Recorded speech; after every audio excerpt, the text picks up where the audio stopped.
r/NoSleep. Posted by you/GiveMayorMoney69420. I work a security job at Walmart, and I'll never walk in another again. Part 1. Hello everyone. My name is James and I'm 28 years old. I've been wanting to tell this story for a long time. To get rid of this feeling on my chest and so that I'll finally be able to sleep again. Ever since then, I've been getting nightmares and no amount of therapy is helping the severe amount of trauma I gained working at Walmart. Okay. Let's go to the beginning. It was around June of 2023.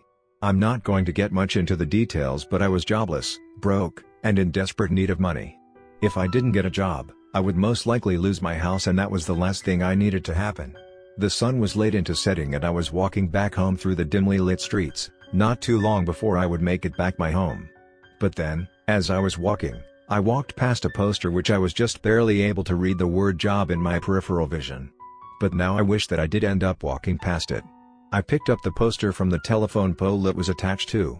In bold and red letters, it said, "Looking for valuable and passionate workers to man the security job.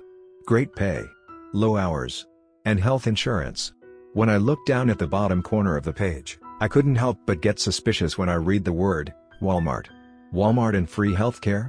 That was obviously a lie. Now, even though I was suspect of the poster, I was in grave need of money. So of course, I subconsciously decided to take the job, which was if they hired me. One strange thing I did notice though, is that the address next to the phone number wasn't the Walmart about a couple of blocks down from where I was currently standing.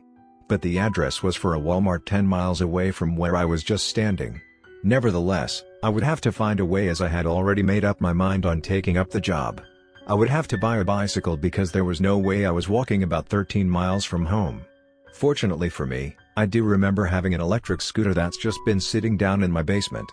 If I'm lucky, I could be able to get it to work again. I folded the poster up and placed it in my pocket, continuing on my way home. As soon as I got home, I was confronted by my dog, Shanks, and the poor condition of my home. I named him Shanks based off of a character from one of my favorite shows. Without my dog, I'm not sure I would still be around to this day. My dog leapt onto my leg, barking and wagging his tail excitedly. I couldn't help but gain a wide smile as I crouched down to pet him profusely. After I was done petting Shanks, I walked past him and entered my basement. I flipped the light on the side of me, turning on the basement light. The light flickered and buzzed erratically, submerging me in darkness if only for moments. I looked over to the other side of the basement, seeing my old electric scooter sitting in the corner. It had taken quite a beating over these years down here sitting in the basement. I grabbed the electric scooter, wiping away dust and webs from it. I checked the battery and it surprisingly wasn't dead. It was pretty much storing all the energy it had from when I last charged it. Now, I just needed to see if it actually worked. Lo and behold, it could actually move. Of course, there are some things such as the wheel not turning properly when the handle is moved, but at least it still worked.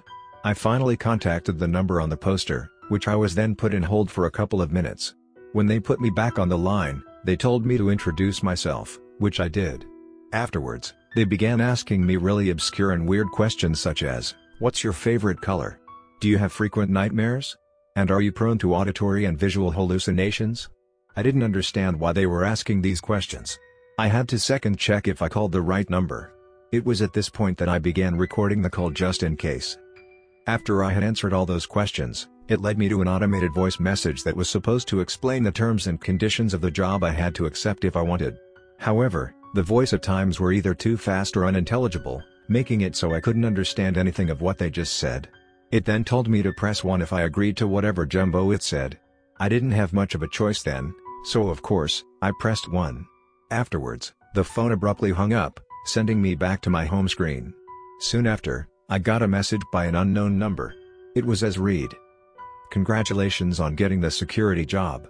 Please refer to the location on the poster. See you at 11 tomorrow." I was really skeptical of the message. That felt way too easy. But I brushed it off as them being desperate for a security worker. The next day, I woke up around 9:30. I stayed up and sleep-deprived myself so I could wake up and make it there on time. I rode my scooter over to the address on the poster. After about an hour and 30 minutes, I found myself in the parking lot of Walmart. The parking lot was barren, there were almost no cars in sight. As I walked in, I was immediately greeted by a woman in a suit. She smiled widely from cheek to cheek, but it didn't feel like a real smile. How happy can you be working at Walmart? It was extremely unsettling. Hey! You must be here for the security job. Yes? I responded, slightly confused. Great. Then follow me. I followed the woman in the suit further into the building, eventually finding myself in the back of the Walmart. She then introduced me to someone named Carson, who would tell me everything about the job and what to do. However, I only got to see him one time that day before getting thrown into the shift blind. Oh, so fortunate for me, the company forces co-workers to exchange numbers with each other. Since I'm security, I only had to give my number to Carson. Now on to why I've made this in the first place. It had hit 12 on the clock. I've finally settled in and was wearing the usual black security jacket with security written on it. It was 11 and it was only 10 minutes into my shift until I realized something strange. I couldn't seem to find a security office, you know, those rooms with cameras? Well, I wouldn't know about this later until I was informed that there was in fact, no security office. As if I wasn't already feeling uneasy, I was basically dawdling about in the open expanse of Walmart. Alone. The lights were still on for some reason, so my ears was constantly showered with the humming and buzzing of lights. Did I mention the extreme cold? Oh god, it was so cold in there. I could see the smoke leaving my mouth clearly. I eventually ended up walking around through the aisles wrapped in a giant blanket like a little kid. Around 11:30, Carson called me unexpectedly. I answered the call, first clearing my throat to speak properly. Hello? I didn't get a response for a couple of seconds before I heard Carson's voice on the other side of the phone. Oh, hey! Okay, so I'm here to tell you what to do and what not. The tone in his voice when he said was nonchalant. Almost like he couldn't care or was too bothered to make the call. You should know the basics of security. I mean, you have watched Mall Cop, right? Yeah, but before I could finish my sentence, he cut me off. Good. So, don't let anyone in, that's the basic gist of your job. At 12, make sure to lock the front doors. Don't worry about any other unlocked doors, they will resolve themselves. Also, keep in mind that the lights doesn't actually turn off until round 2, so you have plenty of time.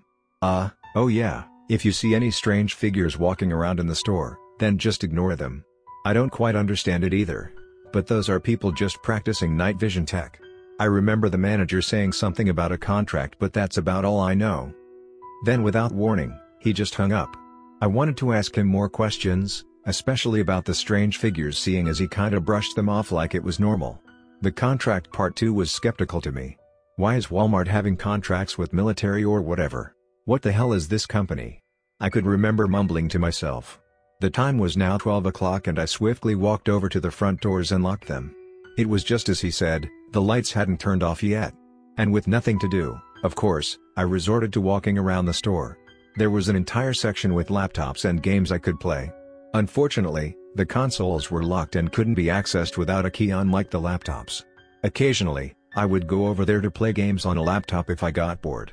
Eventually, I got hungry, so I ransacked some snacks off of the shelves.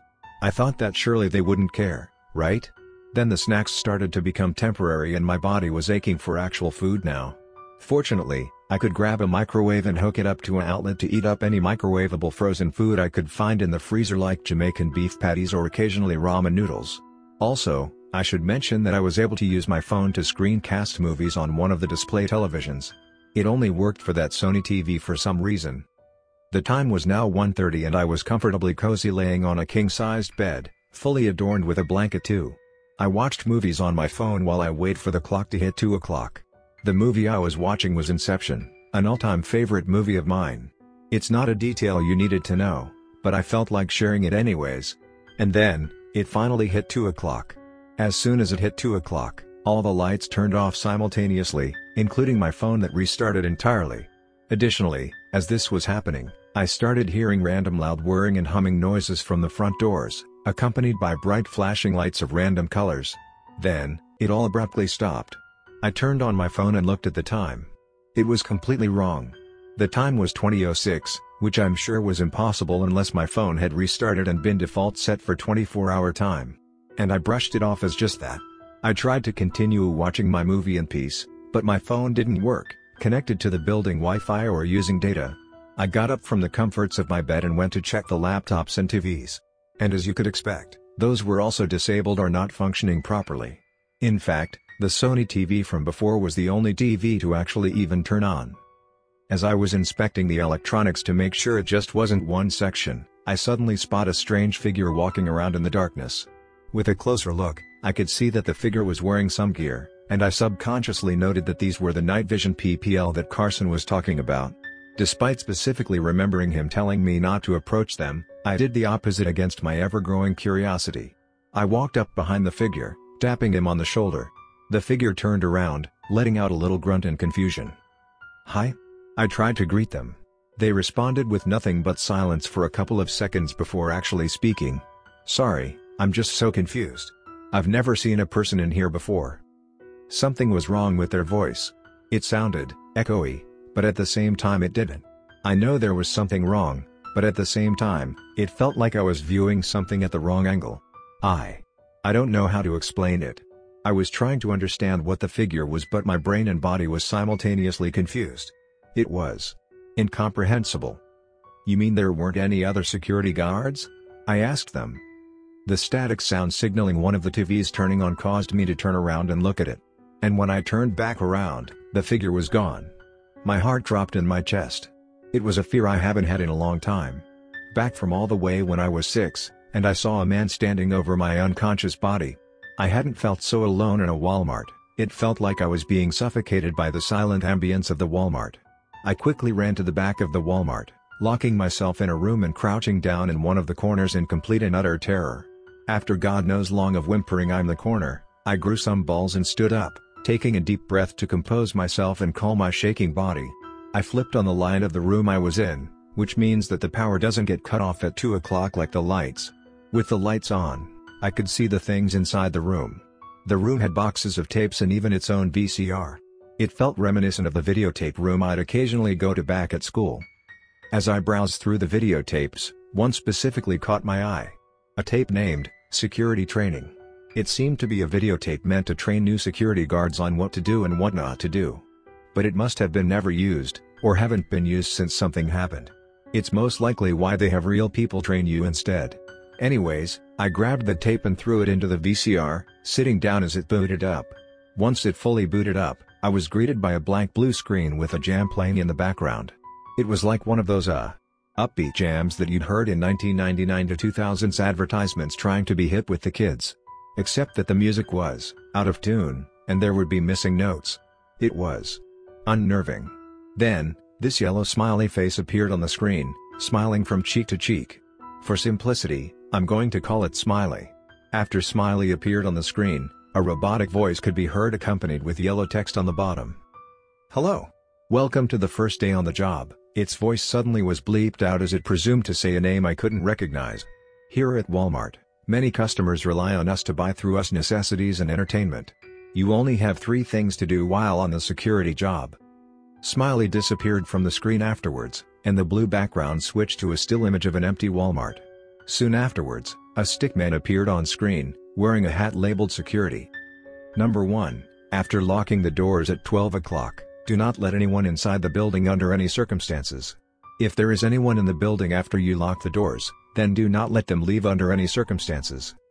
Another stickman came into appearance, being colored purple in order to separate itself from the original black stickman. Number 2, do not approach the figures walking around the store after 2 o'clock.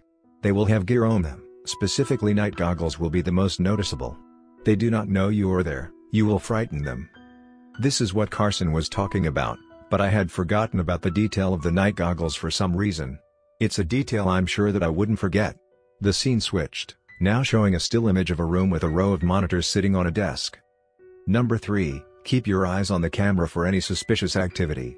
If you see something you deem as suspicious, then mark it down on a note for higher-ups review. This tape had to be quite old as there wasn't a security room to watch the cameras from, or the fact that there weren't even any cameras here to begin with. It makes sense as things changed, the tape became redundant and outdated information. Number 4. Number 4? I thought there were only 3 things we had to do. The videotape didn't stop for my train of thought however and continued. The screen turned pitch black, showing Smiley once again except his bright big smile was now gone. In fact, he didn't even have a mouth anymore as he just stared directly through the screen. It was staring at me. The voice and music was gone. only leaving me with the yellow text below. Hide. We know where you are, James. My heart dropped in my chest as my mind recognized what the videotape was saying. I swiftly turned the VCR off and stood up to also turn the light off. I crouched down in the corner of the room, holding my breath and closing my eyes tight in terror. I could feel the tears beginning to well up in my eyes. The only thing I could think about was my dog Shanks and how much I missed him right now. After a couple of minutes of sobbing and shaking uncontrollably, I could hear the sound of a dog barking echoing throughout the building.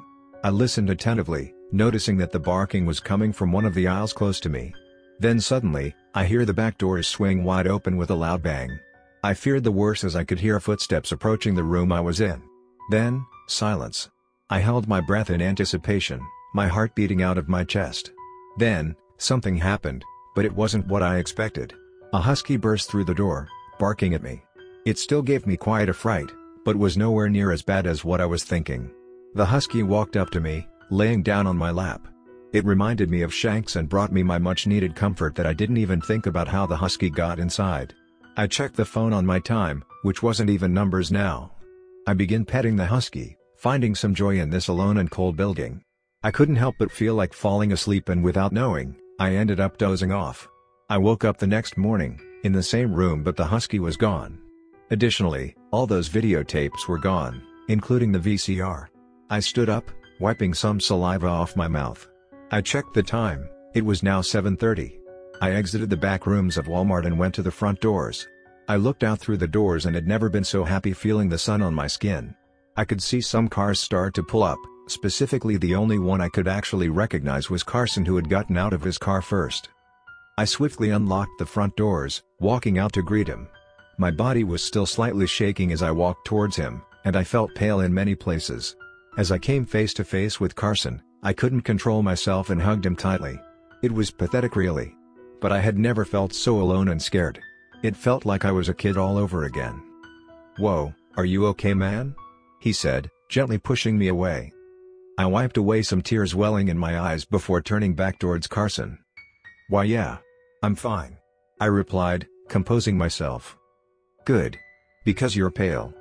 I chuckled slightly before getting serious again. "Carson, listen, can we talk about something?" Carson quickly turned back towards me, his eyebrows furrowing. He grabbed my arm, pulling me closer so I could hear what he would say. "Not here. You have my phone number, right?